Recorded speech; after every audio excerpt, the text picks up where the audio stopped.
Well, I think that was my cue, and I appreciate the opportunity to be with you all this afternoon. I want to say a special thank you to Dr. Hughes and Dr. Apendrum and Chuck Morris for all that they've done to make this program happen and take place today.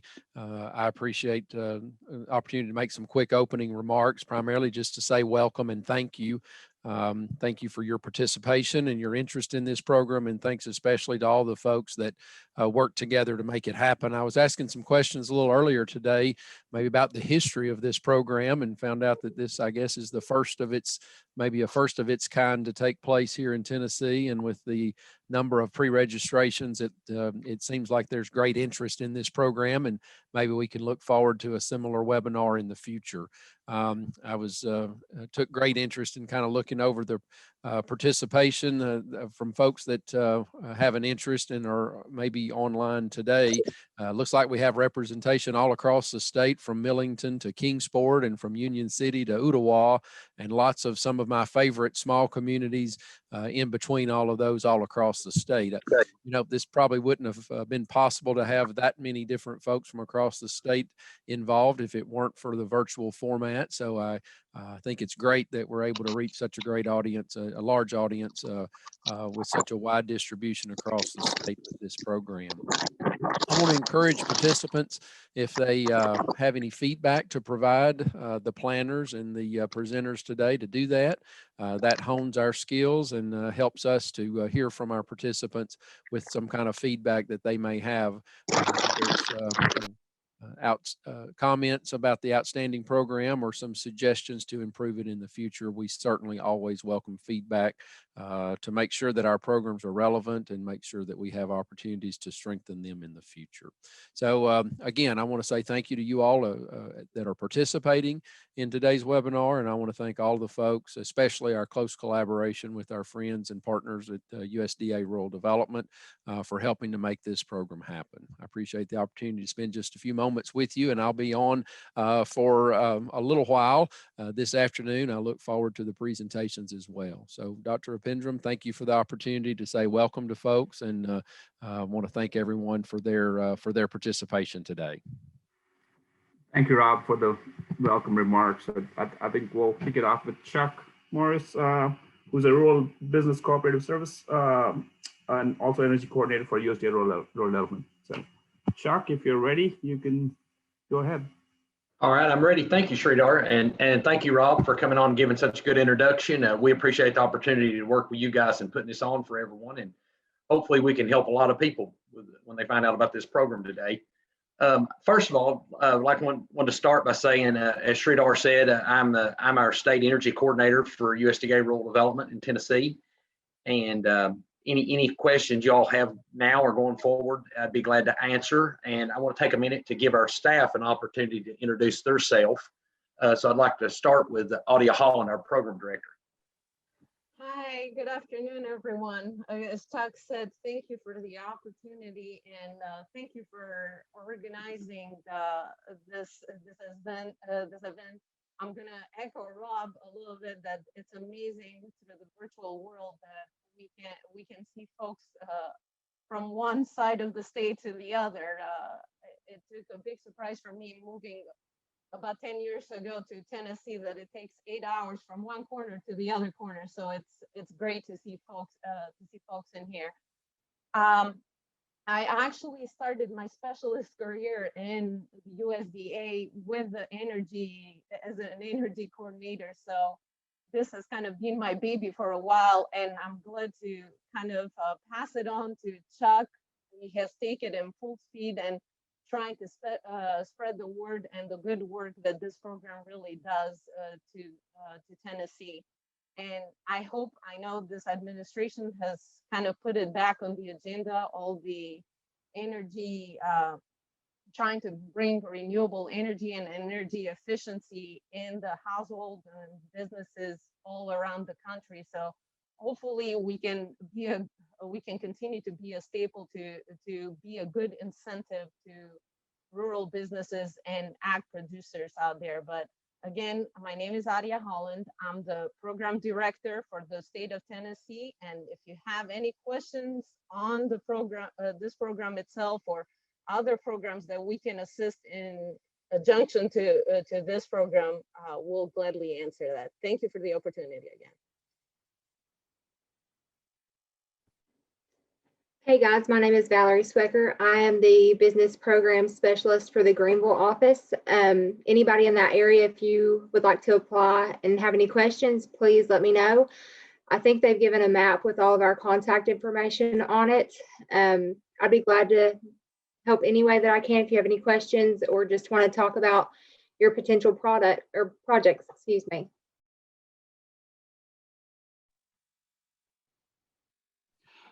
Good afternoon, everybody. My name is Chance Lamb. I'm the business program specialist for the Knoxville area office and the 16 surrounding counties in that area. And as everyone else from USDA has said, thank you to everyone that's involved putting this together. And you know, if you have a project that's in the area that I handle around Knoxville, please feel free to reach out to me, give me a call or send me an email using the contact information that's provided, and we would love to take a look at anything you guys have. Hello, everyone. I'm Chris Battle. I'm the Rural Business Program Specialist out of the Chattanooga area office. I serve 10 counties in Southeast Tennessee. So if you are in any of those counties and have a project, I look forward to working with you. And again, I echo what everyone else has said. So happy that everyone is on this call today, and I hope we can help you guys out and get some projects. Good afternoon, everyone. Josh Wilkerson out of the Cookeville area office. I cover the 14 counties of the Upper Cumberland region. If you have any projects or have any questions about the program, please feel free to reach out to me.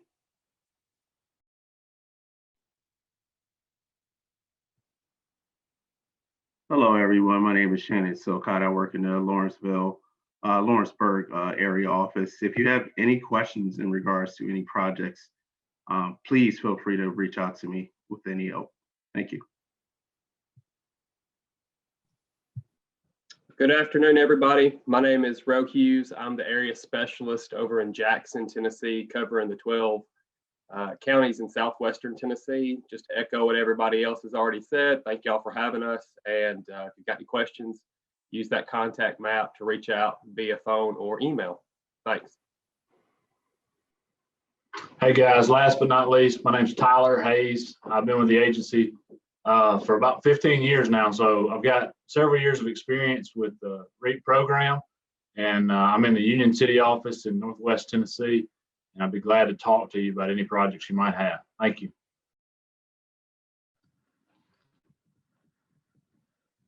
Thanks, guys. We appreciate y'all giving an introduction. I would just encourage anybody out there listening to the presentation to definitely reach out to the field staff in your area, and they can be a great resource to you just as far as answering questions about whether your project might qualify or any thing about putting an application together. So I would definitely encourage that. I'm going to see if I can share my screen now, and I'll start my presentation.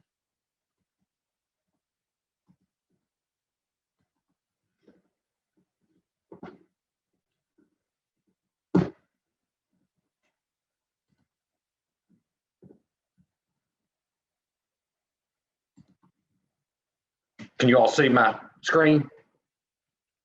Okay. All right. So I'm going to start just giving you a little background on the program and some funding in Tennessee, and to account for some of the projects that we've got in Tennessee, along with eligibility requirements and assistance types and a few success stories. So rural development's the first energy program began as Section 9006 in the 2002 Farm Bill, and in the 2008 Farm Bill, it changed to 9007, which is what it currently is now. And a few other things that were provided along with it were biorefinery assistance and repowering assistance and the bioenergy program for advanced biofuels, which I'm not really going to talk about any of those today because they're not really specifically for rural small businesses or ag producers. But so basically, so here's kind of what we've done recently in Tennessee. So we've had the funding has consistently actually grown over the last few years. From 16, it started at 952,662, and it's made it up to 1,213,915 in 2020. So 2021 is unknown, and that's why I'm glad we're here with you guys today. Hopefully you guys can make that number grow even more. So here's how many projects we've done over the last several years. So the number of projects have actually gone down as the amount of funding has gone up. And I show the 5 that you see in 2021. We've not actually funded those yet. But that's how many we had on hand from our first cycle in the fall. So guys, we've got a long way to go to get to that to get to that number, at least to the 28 number.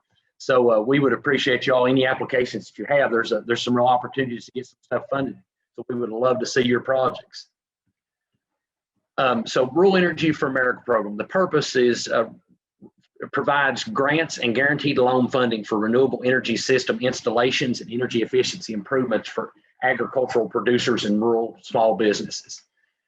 So this gets down to what is an ag producer. An ag producer has to have 51% of their income their gross income come from agricultural production, such as crops, livestock, aquaculture, forestry operations, nurseries, or dairies. And a for-profit rural small business, they must meet the SBA size standards for their NAICS code. So that determines. So I would encourage you early on. We actually have a questionnaire that we can make up for this program. You can fill out just a very few simple things, provide it to the specialist in your area, and we can give you a preliminary determination to let you know if you meet the general qualifications. So before you start an application process. Also, another thing to note is if you're a rural small business, you must meet our eligibility for rural, which falls into 50,000 or less population. So the application deadline for this spring cycle is March the 30th. So far as size of projects go, the minimum grant request is $2,500 and the maximum is $500,000 for renewable energy. For energy efficiency improvement projects, the minimum is $1,500 and the maximum is $250. So, and the key is the grant can be up to 25% of the total eligible project cost. So guaranteed loan applications. This is something we don't do a lot of, but we would love to start doing more. Through this program, we can fund up to 75% of total eligible project costs through the combination of a loan and a grant. So it still means that you have to come up with the other 25%. The loan can go up to a maximum of $25 million. And in this situation, you're going to work with a lender, and we actually guarantee the loan against loss for the lender. So here's some types of commercially available technologies and projects that we can do. Under the energy efficiency side, lighting, heating, cooling, ventilation, fans, automated controls, insulation. Lighting is probably the one that we see the most, but we are starting to see more HVAC, and we are even starting to see some of the insulation automated controls. So, whether you're an ag producer that might need fans in a dairy barn, or if you're a rural small business that needs to replace your HVAC or your lighting, definitely keep us in mind. The renewable energy side, mostly what we see in Tennessee is solar. We have actually had a biomass project in a geothermal, I think, in Tennessee at one point in time. And we've got some talk about a possible anaerobic digester now. But those are some of the other things that are possible with the program. So eligible project cost. So equipment is eligible, purchase and installation of new or refurbished. So post-application construction and facility improvements. So the key there is post-application. That's the key. Anything that we fund, you cannot start on the project until we have a complete application and an environmental review. An in-house environmental review is completed by our staff. You can also do retrofitting, professional service fees, permits and license fees. Working capital and land acquisition in some cases with a guaranteed loan are possible. So some of the ineligible things, residential energy projects, we can't do anything with residential. That's not permitted under the REAP. Farm tillage equipment, used equipment, vehicles, anything of that nature is not permitted as well. So I know we get some questions about electric cars or electric forklifts, things of that nature. We actually can't do those with this program. Pre-application construction and facility improvements, that goes back to the other side that talked about post. So yeah, you've got to wait till after the project's been submitted and the environmental's complete before you start. Application preparation and grant writer fees are not permitted. Lines of credit and lease payments are not permitted, and also payment to applicant or business owner. So the grant fund can't go to pay the applicant themselves in any way. So here's an example, examples of some of the types of projects that we've done across the country. Here's a veterinarian hospital that got solar panels, and they got a $20,000 REAP grant. They saw a 30 to 40% reduction in operating expenses. that's obviously a big win for a small business. Here's a little different project than what you normally see. Through this program, their electric cooperatives in some cases can be eligible for community solar type projects. And this is something here is, I'm not sure where this one's actually located, but there actually was one of these done. It actually wasn't funded through us, but there was one done in Jefferson City through Appalachian Electric Cooperative. As you can see, there's a large amount of energy produced from the sun, so renewable energy. So that's always a win. So here's an example of an anaerobic digester.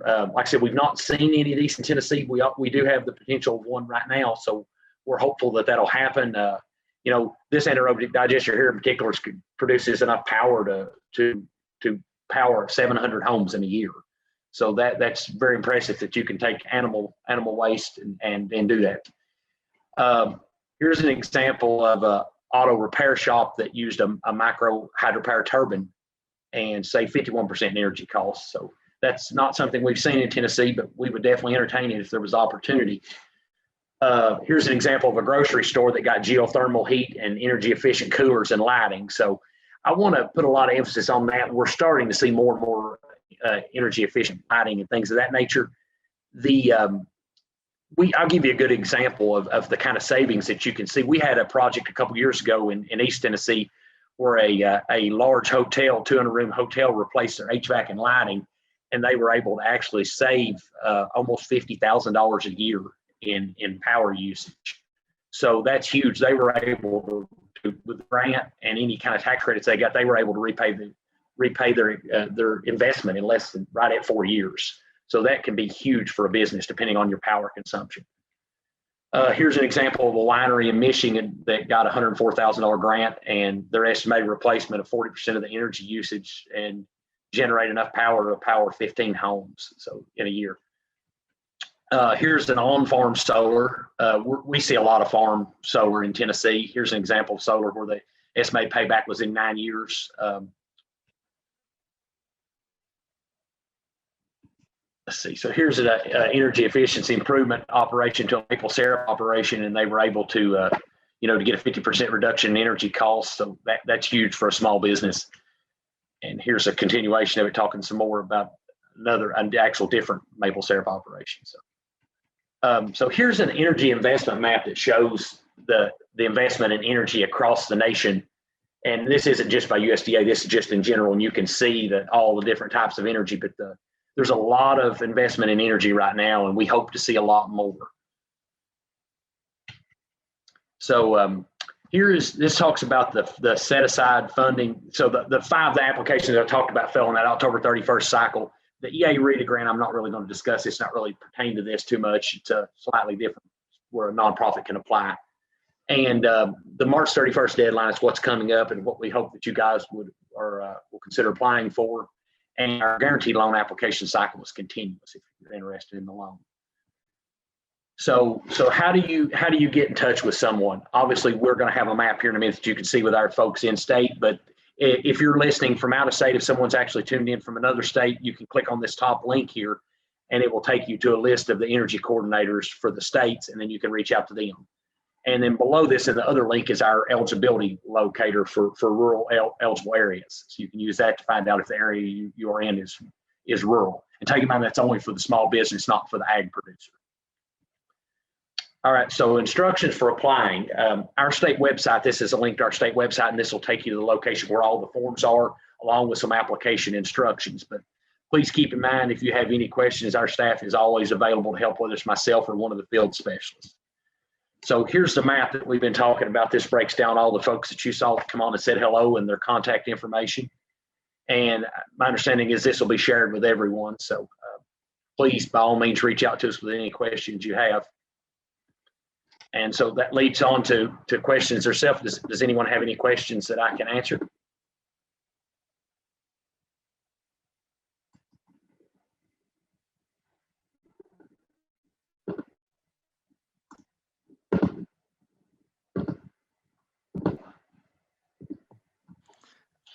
Hey, Chuck, can you reshare that map?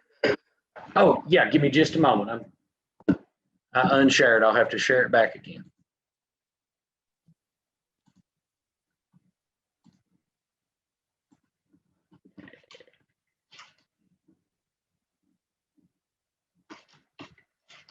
Can you see the questions? There we go. Can you see it now? Yes, sir. I'm trying to take a picture of it. All right. I think Sridhar is going to email it out, all the copies of the presentations out to everyone too. So it should be in that as well.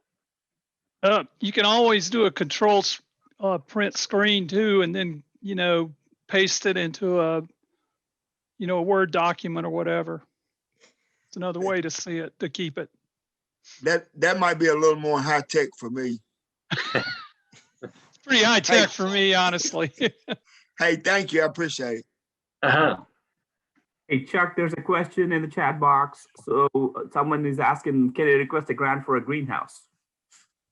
For a greenhouse, no, we cannot actually, we don't actually have anything to fund a greenhouse. Although I would recommend NRCS, our sister agency, has a program that can help fund, I think, up to half the cost of a high tunnel greenhouse. And I also think the state has some programs that could potentially serve as matching funds. But Chuck, this is David. If somebody wanted to upgrade the lighting in their greenhouse, would Yes, that be lighting, heating, cooling, that kind of stuff. I thought they were just referring to, could we actually fund the greenhouse? What are they? I mean, if they're looking for something to upgrade the lighting or the heating or cooling or anything like that in a greenhouse, then yes, that's possible. Bernice, can you unmute yourself and maybe ask the question? Because all I can see is, can they request a grant for a greenhouse? Is that for lighting or something, or can you talk? Well, I don't really have a greenhouse right now, but I was thinking about one, and yes, he answered the question. Yes, I would like it for the lighting and for the heating and the cooling, whatever would make the greenhouse better. Okay, so the way the energy efficiency improvement side of the program works is it's only to replace something that's inefficient. So if you don't currently own the greenhouse, we can't put new stuff in your greenhouse. Now, if you own the greenhouse and we actually replace it, then that's possible. If you have existing lighting that's inefficient. Okay, replacement. Okay. All right, thank you. Chuck, on the question, rural location manufacturing, located manufacturing facility in Tennessee. Tandy, do you want to unmute yourself and ask the question yourself? Do you mind?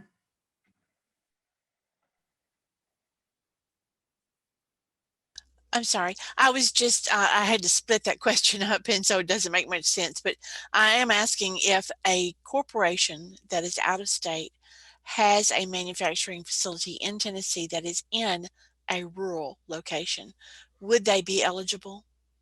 It could potentially be eligible. We would have to look and see if the corporation meets the SBA size standard. I assume that you're implying that they have more than one facility. So we would have to look at the NAICS code for the business and see if it meets the SBA size standard. So it's definitely possible. I would highly recommend anyone interested to reach out to the field staff person in your area and let them send you out we've got just a real simple questionnaire that you can fill out, and they should be able to review it and have you a response back within a few minutes to let you know if it's worth continuing further into an application process. There's another question. What about high tunnels? I mean, can I explain further? I mean, it's kind of vague. Yeah, please. Can you hear me okay? Yes. Okay, great. As far as the updates for the greenhouse, when you touched on that, does that apply to an NRCS approved high tunnel system as well? I already have one in place. So would that apply? If you have an existing high tunnel that's part of your ag business, then yes. I mean, if there's lighting improvements that need to be made because they're inefficient, or if you have a heating system that's inefficient, then yes, we could potentially replace your existing system with the grant. Okay. And what about cattle barns? Yeah, I mean, any kind of energy efficiency improvement you need inside the barn, I mean, that, in theory, yes, that could be done. Or if you don't have power at the barn and you want to look to do solar, to do something behind the meter to provide power to the barn, that could be possible as well. So there's definitely options for that, yes. And I'm assuming that would also apply to fencing? Really, the only thing that would apply to fencing is if you were to use, say, solar to to provide power that the fencing could be plugged into. I mean, that would be Correct. about the limitation of that, but Correct. So would yes. that cover, say, solar powered boxes for the fencing, for the cattle fencing? Yes, I think it should be able to. Okay, thank you. You're welcome. Another question, is anything replacement only or can it be new projects? Build a couple of barns, one for agritourism, other for livestock. Okay, so energy efficiency improvement projects have to be for replacement. They can't be for new. Just if you don't have it. In other words, you're going to have to be replacing something that's inefficient. Whereas solar, you can just obviously put in solar panels if that's something someone's interested in doing. Is a renewable energy project. Hey, Chuck, this is Aria. When it comes to energy efficiency, I want to echo there that most of our energy efficient projects do involve something. We're dealing with showing savings. So the only way to show saving is to compare it to something that was previously there and see how it is becoming more efficient. We have rare situations where we have had business tear down their whole business and then build a new business with the complete same plans and everything, and they were able to provide us with an adequate either audit or assessment that could show a comparison. And in situations like that, we might consider some new structures, but usually it will stay with something that was existing in there.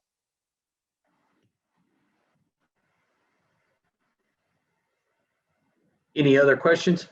Yeah, there's one more. Can solar or improved HVAC system serve the farm's home or just outbuilding some farm-specific structures? No, as stated before, no residential is permitted. So no, it actually can't serve the farm's home. It has to be just for the farm structures. I think that is all the questions, unless I missed any. If anybody wants to unmute themselves and ask a question, Chuck, please do. Oh, there's one more. Think that this person missed the POC screen. What's the best way to reach out to for a business in Sevier County? Sevier County, you would want to reach out to Chance Lamb. And Chance, you want to just come on and give them your contact info?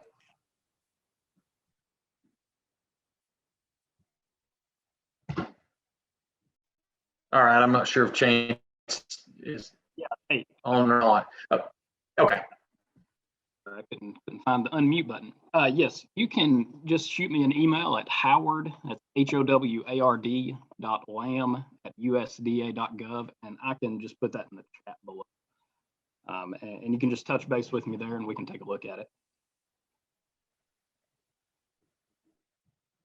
Okay, one more question. How about a solar for a well pump and to water cattle? Yes, yeah, any kind of solar renewable energy is something that we can do as long as it's powering something on the farm or something for a rural small business. Okay. Any other last minute questions?